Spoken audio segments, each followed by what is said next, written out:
Huge new revelation from WikiLeaks this hour has exposed a sweeping surveillance industry which has been developing spyware for governments to track and control their citizens. RT was among the very few media outlets given access to the documents prior to their release.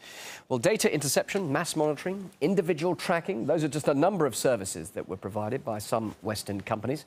The revelations have been outlined in thousands of pages, which featured trade brochures, memos and invoices. The documents obtained by WikiLeaks indicate that companies were making money on selling the technology to governments around the world. Among the countries were Bahrain and Oman, which were provided with so-called monitoring systems. This kind of spyware could be used to snoop on activists and opposition members without their consent, as RT's Polly Boyko reports.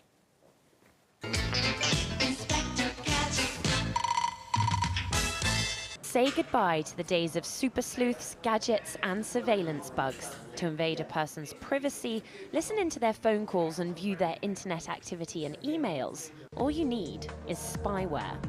WikiLeaks' newest leak, Spy Files 3, reveals that it's British companies that are pioneering the technology.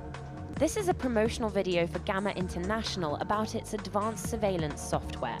The promo boasts that the technology can be installed inside an internet server, which in turn allows a government to infect any internet user in the country with spyware. Nothing you say, type or capture is safe, and that includes all your online passwords and usernames. It's a device that a government can purchase and install in the internet service providers. The user would be browsing a legitimate website, and the thin fly device would inject spyware into the legitimate website and infect the user. Behind me are Gamma International's UK headquarters, from where the company develops and sells the capability to tap into anyone's smartphone or computer. Reporters Without Borders have named the company one of the 5 corporate enemies of the internet. The technology is marketed worldwide to law enforcement agencies as a way of identifying and catching serious criminals. But human rights campaigners say that the software is regularly sold to repressive political regimes, where the definition of criminal can be somewhat different, as one human rights campaigner in Bahrain found out. She says that Gamma's FinSpy surveillance was used to target her after she took part in anti-government protests. It looked like a genuine email that I'd received from another political activist saying that they were going to begin talks with the King of Bahrain about the future of the country. So I was in fact very intrigued, very curious. The manufacturer was Gamma International. Just opened my eyes into this other world of surveillance technology and monitoring.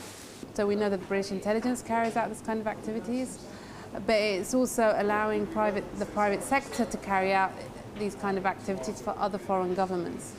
Researchers have identified FinSpy servers around the globe. We saw it being targeted against Bahraini activists and journalists last year. We've also found servers for the spyware. In other words, it appears to be being used in a number of other countries, such as Turkmenistan, Qatar. We also found a sample of the spyware, the FinSpy spyware, that appeared to be targeted at activists in Ethiopia. The scary thing, at least from my perspective, is that this technology seems to have proliferated around the world without any sort of debate. It may be the stuff of spy movies, but campaigners say the British government needs to wake up and start regulating whose hands the invasive technology is falling into. We need to start acting like the weapons that can be used online are exactly the same as the kind of weapons like bombs and guns that can be used to hurt people. Polly Boyko, RT, London.